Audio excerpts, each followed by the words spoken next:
Students, अब हम discuss कर लेते हैं हमारा next topic that is irrigation. तो जो इरिगेशन है इस टॉपिक में हम 3 क्वेश्चन कवर करेंगे। First, what is irrigation, irrigation का मतलब क्या है। Second, why do we need irrigation, हम इरिगेशन क्यों करें। और last question that is how, कि इरिगेशन करना है तो हम कैसे करें। पहला क्वेश्चन हम डिस्कस करते हैं that is what is irrigation, कि इरिगेशन का मतलब क्या होता है। The supply of water to crops at regular intervals is called irrigation. जो हमारी क्रॉप्स हैं उनको पानी देना रेगुलर इंटरवल में टाइम टू टाइम पानी देना ही हमारा इरिगेशन कहलाता है। तो ये हमें समझ आ गया कि व्हाट इज इरिगेशन, प्लांट्स को पानी देना वो भी time to time. Second question देखते हैं व्हाई, कि इरिगेशन करने की नीड हमें क्यों पड़ती है। Germination of seeds does not take place in dry condition. जो हमारा सीड है उसका जो जर्मिनेशन है वो ड्राई कंडीशन में नहीं हो सकता। आप खुद सोचिए कि आपने कभी ऐसा कोई प्लांट लगाया है, कोई सीड लगाया है जो आपने बिना वाटर दिए उसे सॉइल में डाला हो और वो प्लांट बन के रेडी हो गया हो। नहीं, हमें कोई भी जब सीड हम लगाते हैं या हम प्लांट को ग्रो करते हैं उसके लिए हमें वाटर की नीड होती है। Second point, nutrients dissolve in water get transported to different parts of the plant. जो हमारा प्लांट है उसे वाटर कैसे मिलता है, रूट्स के थ्रू। और जब वो रूट्स के थ्रू वाटर लेती है तो वो प्लांट क्या करते हैं, उसी के साथ न्यूट्रिएंट्स जो डिज़ोल्व है हमारी सॉइल में उस वाटर में वो उसको भी एब्जॉर्ब कर लेते हैं और प्लांट के डिफरेंट पार्ट में क्या करते हैं, भेज देते हैं।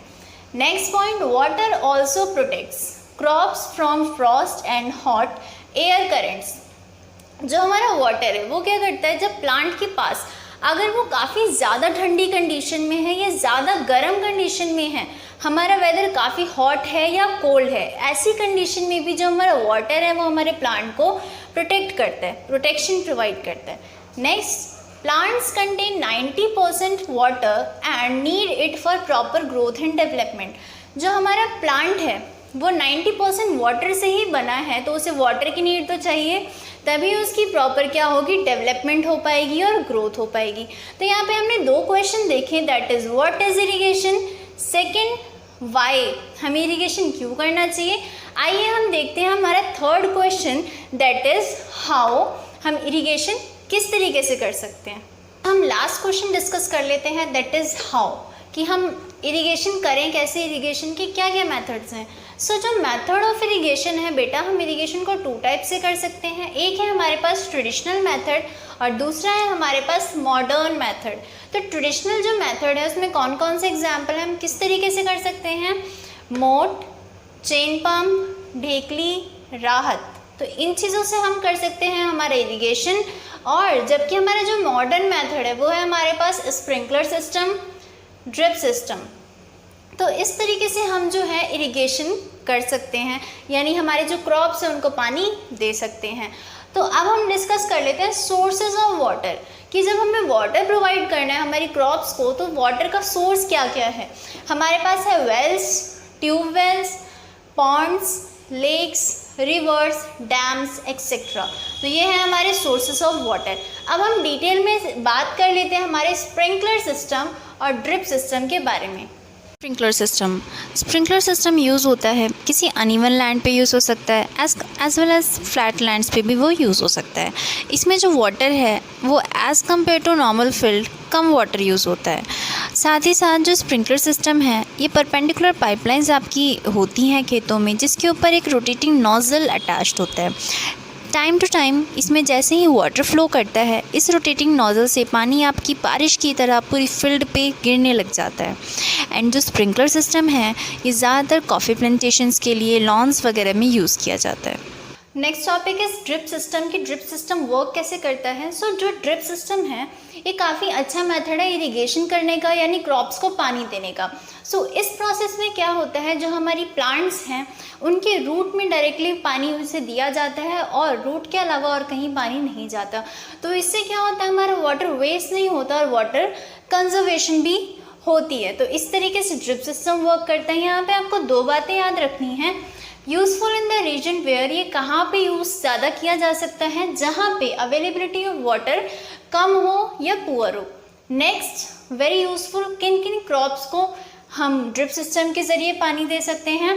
Fruit plants, gardens and trees. So हम डिस्कस कर लेते हैं हमारा नेक्स्ट टॉपिक, दैट इज़ हमारा next step of preparation of crop, that is protecting from weeds.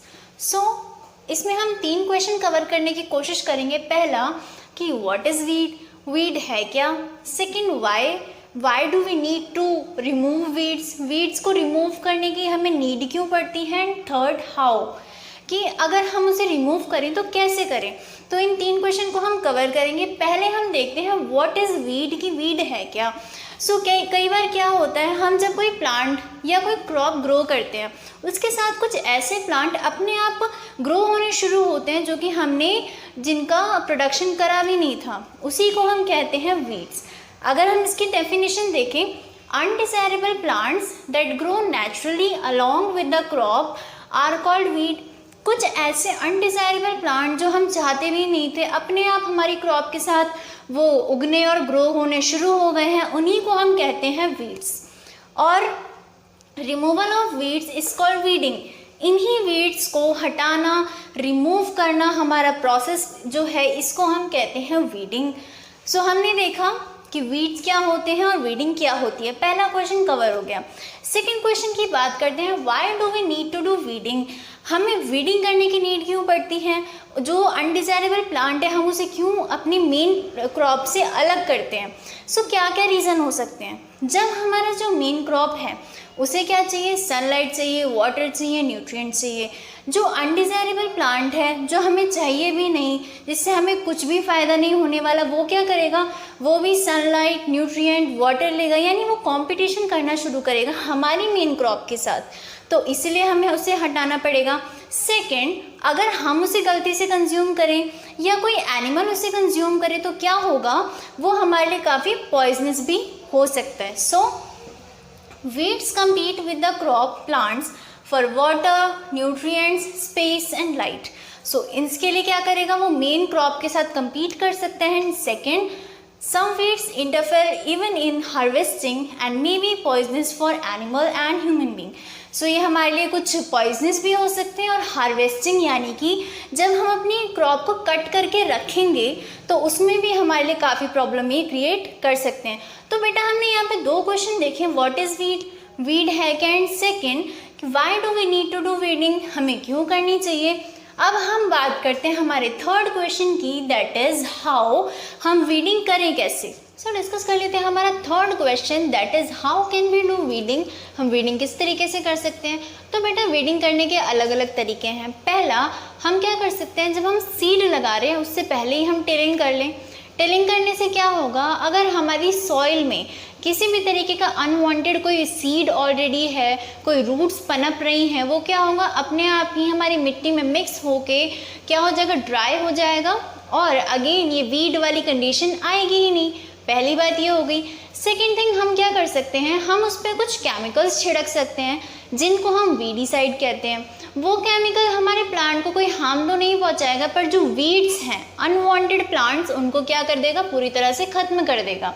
और क्या कर सकते हैं, हम खुद ही टाइम टू टाइम अपने हाथों से खुरपी के द्वारा क्या कर सकते हैं, उन प्लांट को कट कर सकते हैं, उन वीड्स को टाइम टू टाइम रिमूव कर सकते हैं।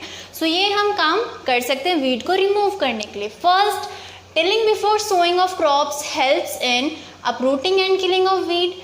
अगर हम टिलिंग पहले ही कर लें तो क्या होगा, ये वीड्स की कंडीशन नहीं आएगी। Second, the manual removal includes physical removal of weeds by uprooting or cutting them close to the ground with खुरपी। तो हम क्या कर सकते हैं, हम उसे अपने हाथों से ही कट कर सकते हैं या खुरपी के हेल्प से भी उसे रिमूव कर सकते हैं। And third thing, by using certain chemicals called weedicides like 2,4-D, कुछ केमिकल्स यूज़ करके हम उसे रिमूव कर सकते हैं जिन्हें हम कहते हैं वीडीसाइड। इसका एग्जाम्पल है 2,4-D। पर बेटा याद रखना, जब आप केमिकल्स यूज़ कर रहे हैं, यानी कि आप क्या यूज़ कर रहे हैं, वीडीसाइड, तो आपको एक बात ध्यान रखनी है, जब हम इसे स्प्रे करते हैं तब आपको अच्छे से अपने फेस को, अपने नोज़ को कवर रखना है कि ये हमें कोई हार्म ना पहुंचाए।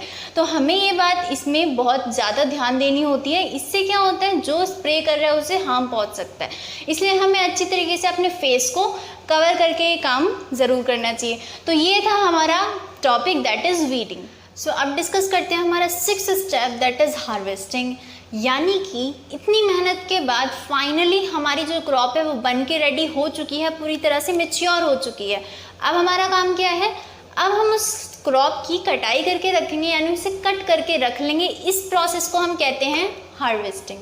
ओके, सो हार्वेस्टिंग क्या है, cutting of crop after it matures is called harvesting. जब हमारी क्रॉप मैच्योर हो चुकी है, उसे कट करके रखना है हमें, इसको हम कहते हैं harvesting. And cereal crops usually take 3 to 4 months to mature. So जो हमारी सीरियल क्रॉप्स हैं, इनको 3 से 4 महीने लग जाते हैं पूरी तरह से मैच्योर होने में। और क्या हम देखते हैं, जो हार्वेस्टिंग है हम किन किन तरीके से कर सकते हैं। तो एक तो तरीका है कि हम अपने हाथों से जाके अपनी सारी क्रॉप को कट करें with the help of sickle. Sickle की मदद से हम क्या कर सकते हैं, अपनी क्रॉप को कट करके रख सकते हैं, या हम हार्वेस्टर की मदद से क्या कर सकते हैं, उसे कट करके रख सकते हैं। So harvesting can be done manually by using sickle और बाय मशीन कॉल्ड हार्वेस्टर। ठीक है, या तो हम खुद से कर लें या मशीन की हेल्प से करें। खुद से करेंगे तो टाइम और लेबर ज़्यादा लगेगा, और मशीन की हेल्प से करेंगे तो हमारा टाइम और लेबर काफ़ी कम लगेगा। सो ये हमने देखा कि हम हार्वेस्टिंग कैसे करें। अब हार्वेस्टिंग हो चुकी है, यानी कि आपने क्रॉप को कट कर लिया है। नेक्स्ट काम क्या होगा, जो हमारी क्रॉप है उसके साथ बहुत सारे क्या होंगे, ग्रेन्स लगे होंगे। उस ग्रेन्स को, आपकी जो क्रॉप है उससे अलग करने के प्रोसेस को हम कहते हैं थ्रेशिंग।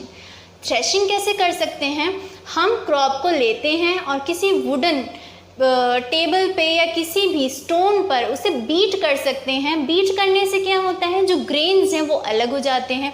इस प्रोसेस को हम कहते हैं threshing. So threshing is separating chaff from grain by beating the crop against a wooden bar.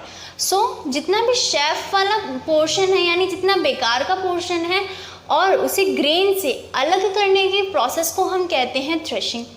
Second thing, अब हमारे पास ग्रेन आ चुके हैं, फिर नेक्स्ट प्रोसेस क्या करना चाहिए, नेक्स्ट प्रोसेस हम करेंगे विनोइंग।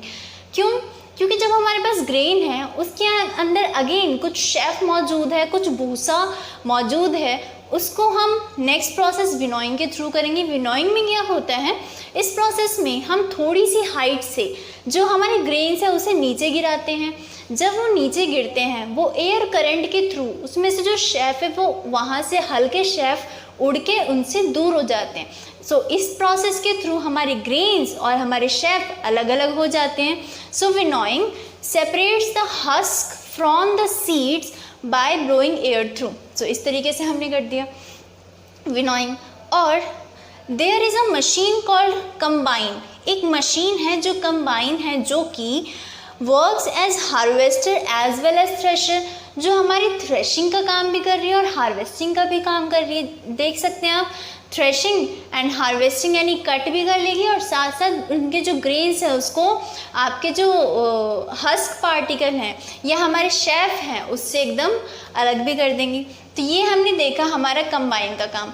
सो बेटा, कितनी खुशी की बात है, इतने महीनों बाद, इतनी ज़्यादा मेहनत के बाद हमारी जब खेती कंप्लीट हो जाती है, तो जो फार्मर है उनके लिए काफ़ी खुशी का और अब जाके एक रिलैक्स करने का टाइम होता है। और वो किस तरीके से रिलैक्स करते हैं, वो काफ़ी सारे फेस्टिवल्स, डिफरेंट फेस्टिवल्स को सेलिब्रेट करके काफ़ी ज़्यादा इंजॉय करते हैं। कौन कौन से फेस्टिवल, वो जैसे कि पोंगल, बैसाखी, होली, नबन्या, बिहू जैसे फेस्टिवल्स को सेलिब्रेट करते हैं और काफ़ी इंजॉय करते हैं। तो यहाँ पे हमारा कंप्लीट होता है हमारा टॉपिक दैट इज़ हार्वेस्टिंग। अब हम डिस्कस कर लेते हैं हमारी क्रॉप प्रोडक्शन का last step that is storage. Storage करना मतलब हमारे जब ग्रेन्स हैं, अगर हम उसे स्टोर नहीं करेंगे तो क्या क्या हो सकता है, वो ख़राब हो सकते हैं, इंसेक्ट, पेस्ट वगैरह उस पर अटैक कर सकते हैं, पूरी तरह से वो स्पॉइल हो सकते हैं। इससे हमारी पूरी मेहनत ही ख़राब हो जाएगी। इसीलिए हमें स्टोर करना काफ़ी इम्पॉर्टेंट है। हम किस किस तरीके से स्टोर कर सकते हैं, हम डिफरेंट तरीके से स्टोर कर सकते हैं। सबसे पहले तो जो हमारे ग्रेन्स हैं, जब वो फ्रेश आए हैं अभी अभी, तो उससे पहले हमें अच्छी तरीके से ड्राई करना चाहिए। ड्राई करके ही हमें स्टोर करना चाहिए। अगर हम स्मॉल स्केल पे कर रहे हैं, अपने ही घर में स्टोर कर रहे हैं, तो जो फार्मर्स वगैरह हैं वो जूट बैग्स, मेटालिक बिन्स वगैरह में स्टोर कर लेते हैं। पर यही काम अगर लार्ज स्केल में हो रहा है तो ये ग्रैंडरीज वगैरह में जाके स्टोर हो जाते हैं। सो इस तरीके से ये बच जाते हैं। और क्या हो सकता है, अगर हम छोटे लेवल पे अपने घर में बचा के रखना चाहते हैं हमारे ग्रेन्स को, तो हम नीम के पत्ते उसमें डाल के रख सकते हैं, सो दैट पेस्ट वगैरह उस पर अटैक ना करे। और यही काम अगर हम लार्ज स्केल में कर रहे हैं तो इसके लिए हम क्या कर सकते हैं, कुछ केमिकल्स वगैरह भी यूज़ कर सकते हैं। So storage is important because insect bacteria can spoil it. So store करना इसीलिए इम्पॉर्टेंट है कि इसे कोई आके ख़राब ना कर दे। Second, how can we protect grains from pest. इन पेस्ट से हम बचाएं तो बचाएंगे कैसे। First, grains are dried in the sun to reduce their moisture. तो उसके अंदर जो भी मॉइस्चर है उसे रिड्यूस करने के लिए हमें उसे सन में सुखाना चाहिए अच्छी तरीके से। At small scale, grain are stored in jute bags और मेटालिक बिन। सो छोटे लेवल पे हम जूट बैग और मेटालिक बिन में रख सकते हैं। लार्ज स्केल में they are kept in silos and granaries. So इन्हें बड़ी बड़ी ग्रेनरीज में रखा जाता है ताकि ये जो है स्पॉइल ना हो पाए। Dried neem leaves are used at home to protect food grains. Food grain को प्रोटेक्ट करने के लिए हम ड्राई लीव्स घर में रख सकते हैं हमारे ग्रेन्स में। एंड लार्ज स्केल में chemical treatment in big go down. जो लार्ज स्केल में अगर हम रखना चाहते हैं तो हम वहाँ पे केमिकल ट्रीटमेंट कर सकते हैं। तो ये था हमारा last topic, that is storage. हम डिस्कस करते हैं फूड फ्रॉम एनिमल्स, यानी कि एनिमल्स से भी हमें फूड मिलता है, जैसे कि हमें मीट, फिश, एग्स, मिल्क वगैरह हमें एनिमल से मिलता है। सो हम क्या करते हैं, जिन एनिमल से हमें कोई फ़ायदा है, जैसे कि हमें वूल मिलती है शिप वगैरह से, कुछ गोट से मिलती है, हम उनको छोटे या लार्ज स्केल पे क्या कर सकते हैं, रियर कर सकते हैं। उनकी हम अच्छे से केयर करेंगे, उनका अच्छे से पालन पोषण करेंगे, फूड प्रोवाइड करेंगे, शेल्टर प्रोवाइड करेंगे, प्रॉपर केयर करेंगे, और जिससे हमें एक टाइम के बाद उनसे कोई भी प्रॉफिट हो। अगर यही काम काफ़ी लार्ज स्केल में किया जाए तो इसको हम कहते हैं animal husbandry. Animals reared at home or at farms have to be provided with proper food, shelter and care. When this is done on a large scale, it is called animal husbandry.